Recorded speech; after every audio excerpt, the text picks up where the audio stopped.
Hello students, welcome to the lecture session on measurement of non-electrical quantities. Okay, it is continued under module 5. Okay, so already I have covered some of the part from the syllabus in the part 1. Okay, so this is a part 2.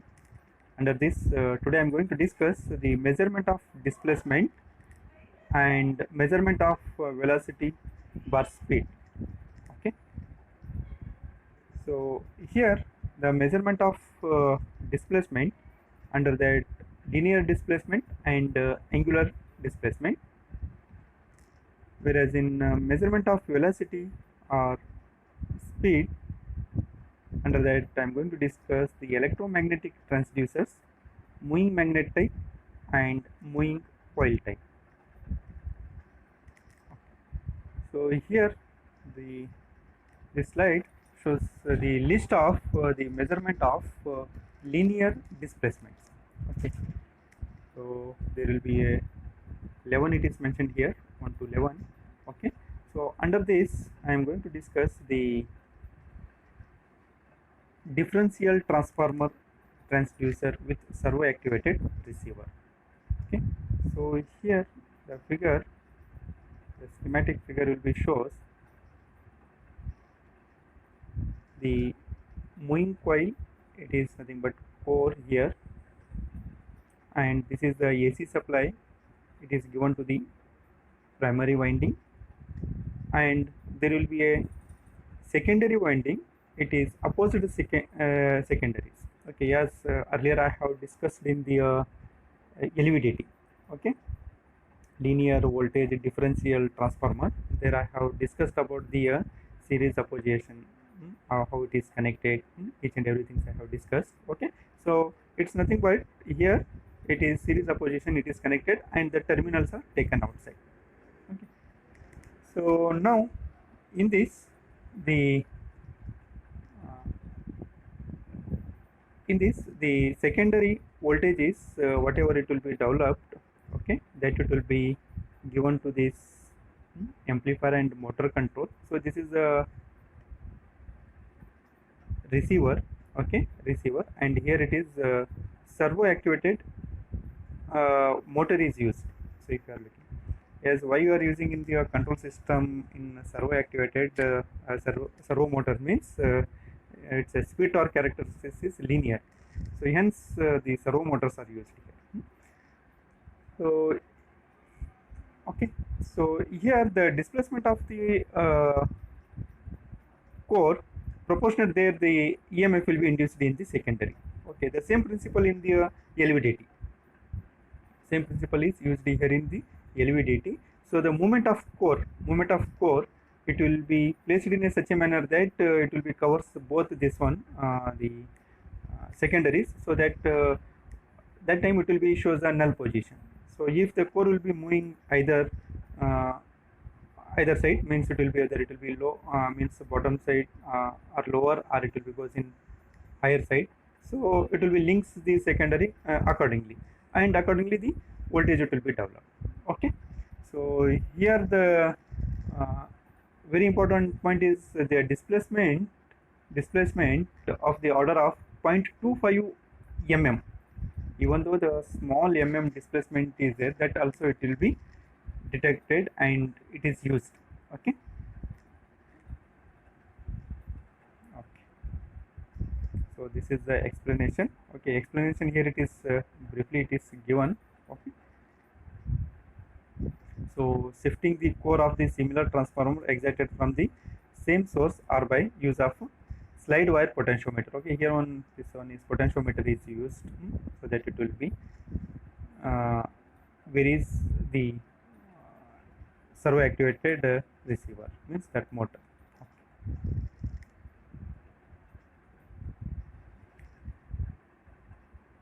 Measurement of angular displacement. Okay, so here there will be a the transducers are used for angular displacements are resistive, variable inductive, synchronous, capacitive transducer, rotary variable differential transformer, RVDT, variable reluctance transformer. So these are the used for the angular displacement. So in this, the variable reluctance transducer,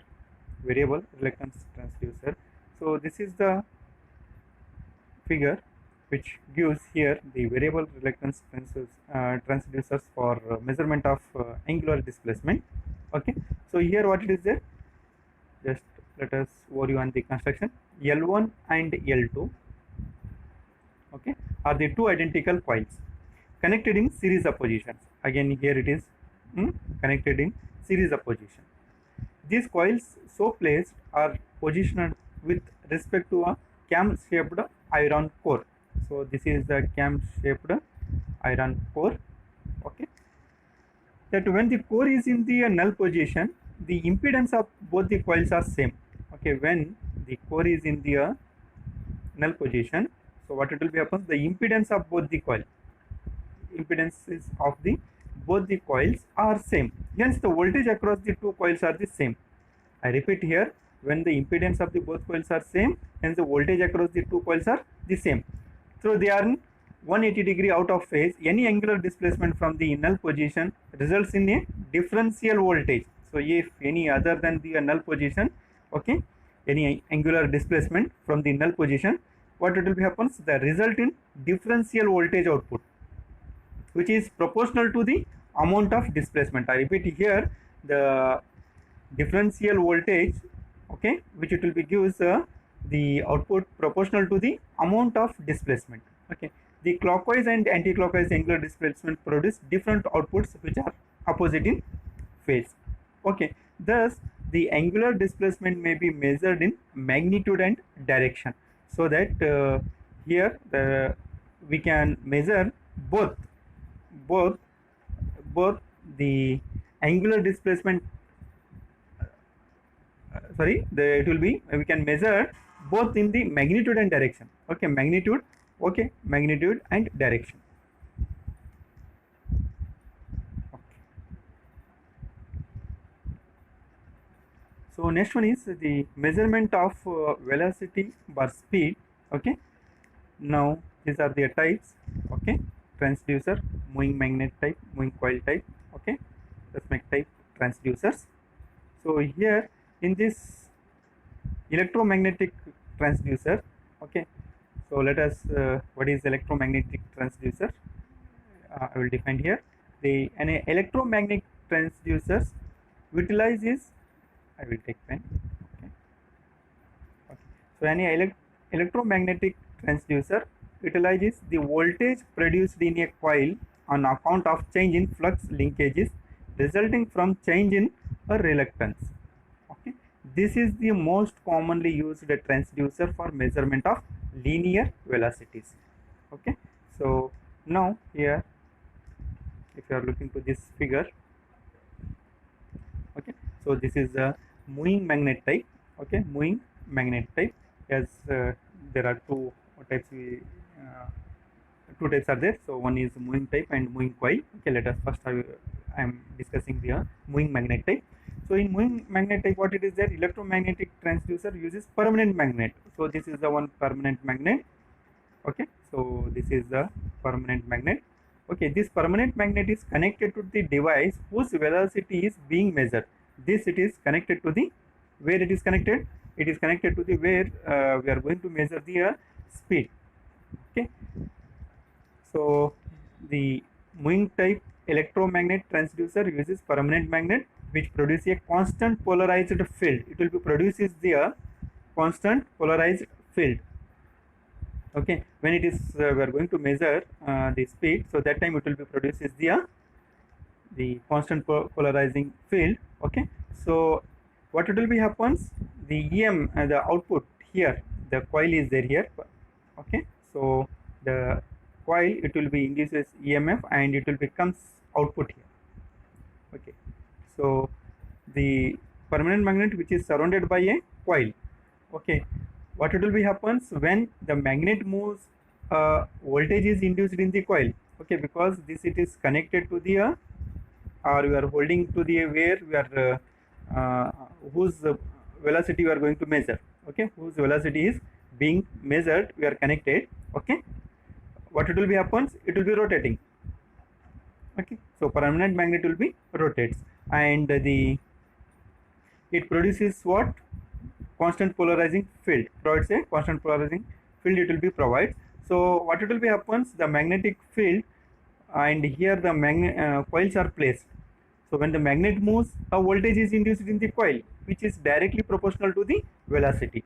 I repeat here, the when the magnet moves, a voltage is induced in the coil which is directly proportional to the velocity. The voltage induced in the coil is given by the equation. One equation is there, I will show you, that is well known equation. E is equal to B, E is equal to BA NV. Okay, where E is directly proportional to the V.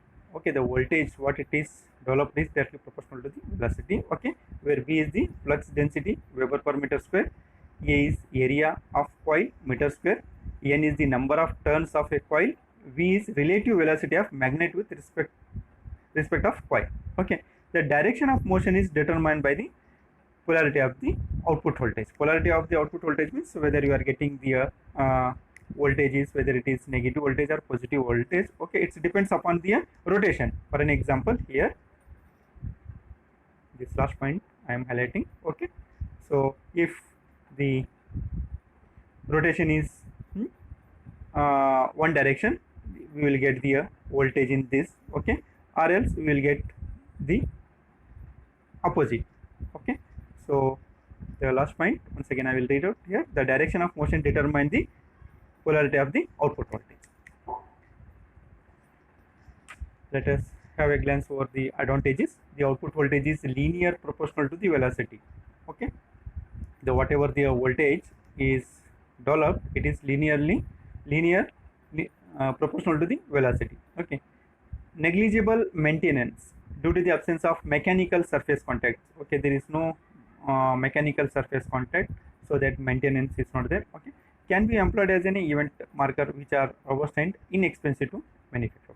So disadvantages is limited frequency response, unsuitable for measurement of vibration. So if vibration is there means, so we can't get the EMF, induced EMF, you are saying that proportional to the angular velocity. If vibration is there means, what it will be happens, the EMF, induced EMF will be fluctuate, so that it will be, we can't unsuitable for measurement of vibration. Okay, stray magnetic field adversely affect their performance. Okay, these are the disadvantages. Next one is the moving coil.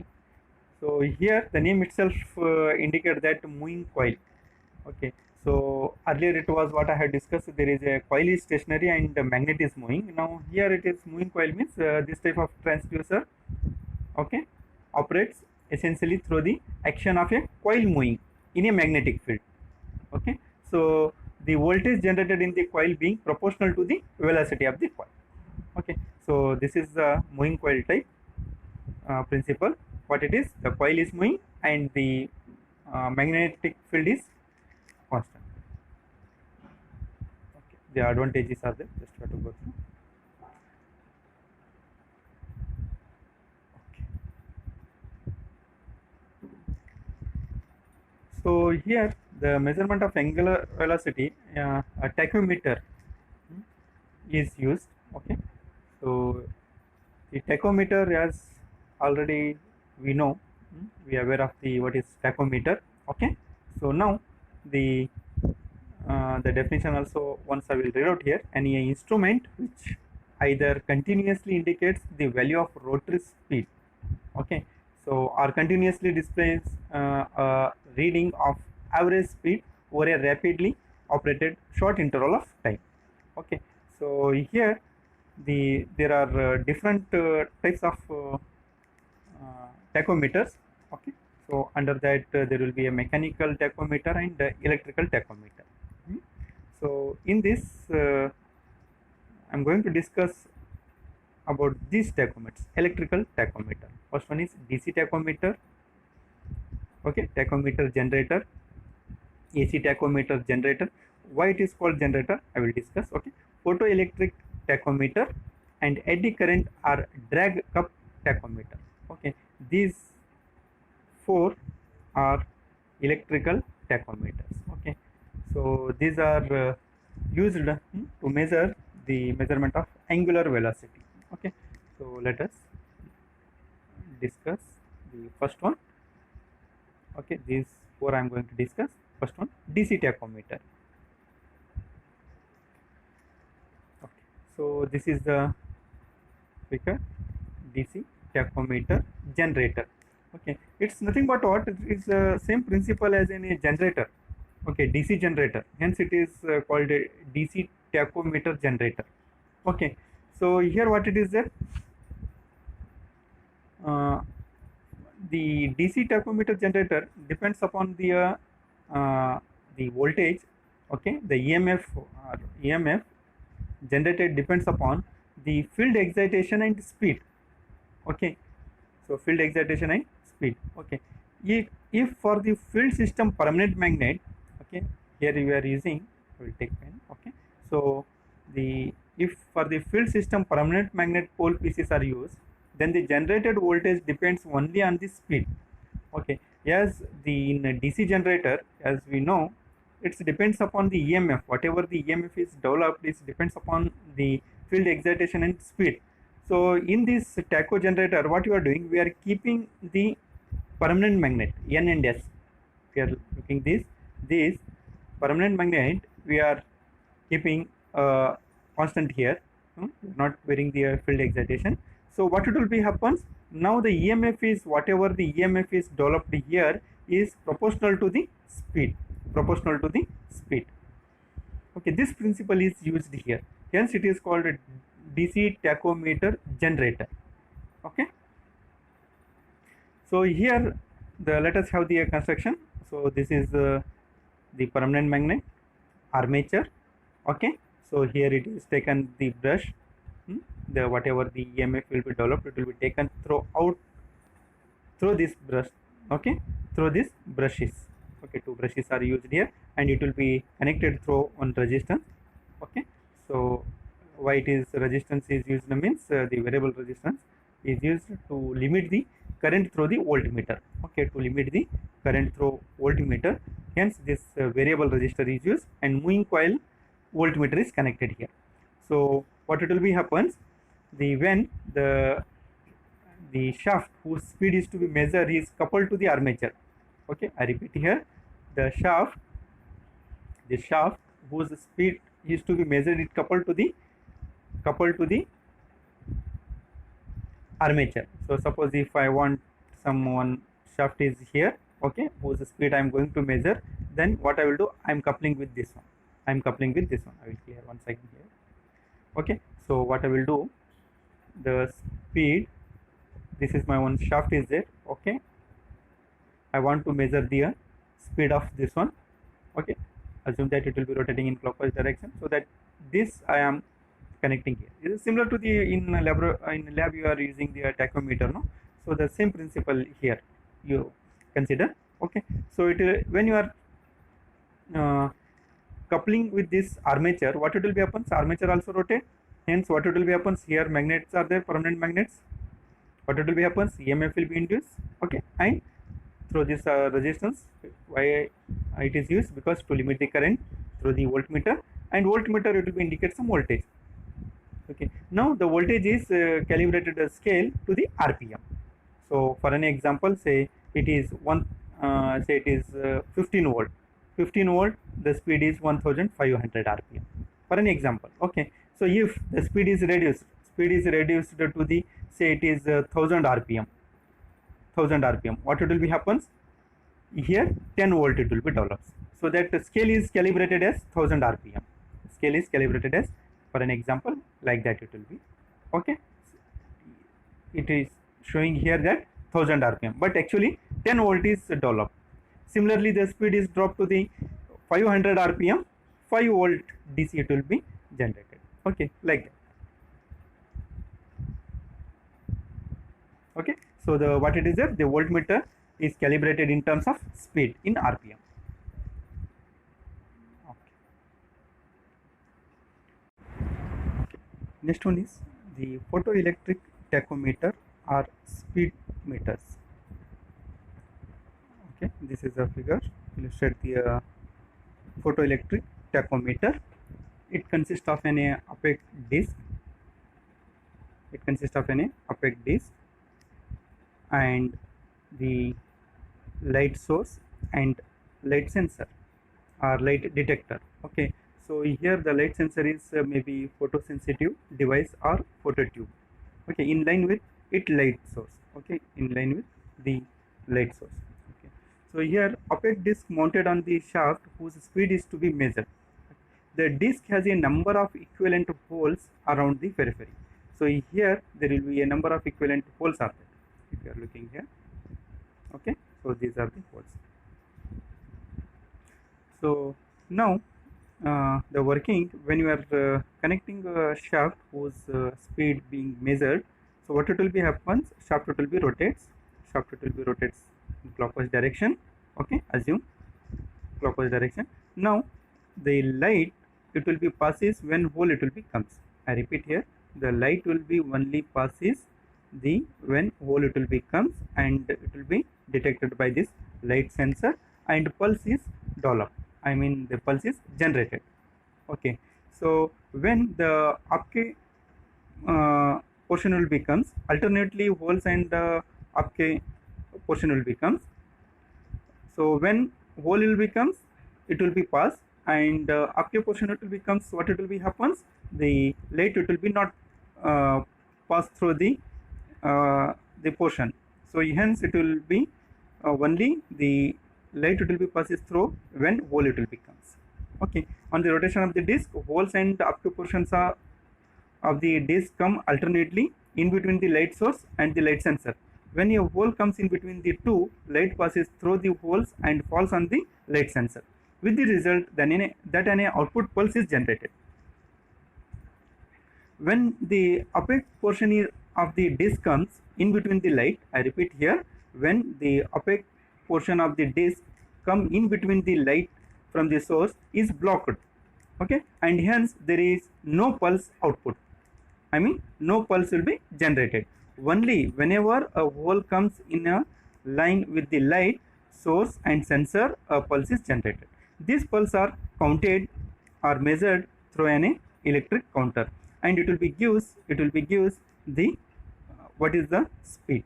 Okay, for an example, you can take the how many holes are there. One, in this case only 1 2 3 4 5 6 7 8 9. Okay, so 9, and again it will becomes to the here 10, so it will be counted here. Okay, so the number of holes, so for n number of holes, assume whatever you can take here, n number of holes, the light it will be passes, n pulses will be generated. So it's nothing but one revolution it will be takes n pulse. So the number of revolution for per minute we are calculating, and you will say that what is the speed in RPM. Okay. Now here the advantages, it is a digital instruments. Okay, disadvantage, it's required to replace the light source periodically. Okay, so just have to go through this.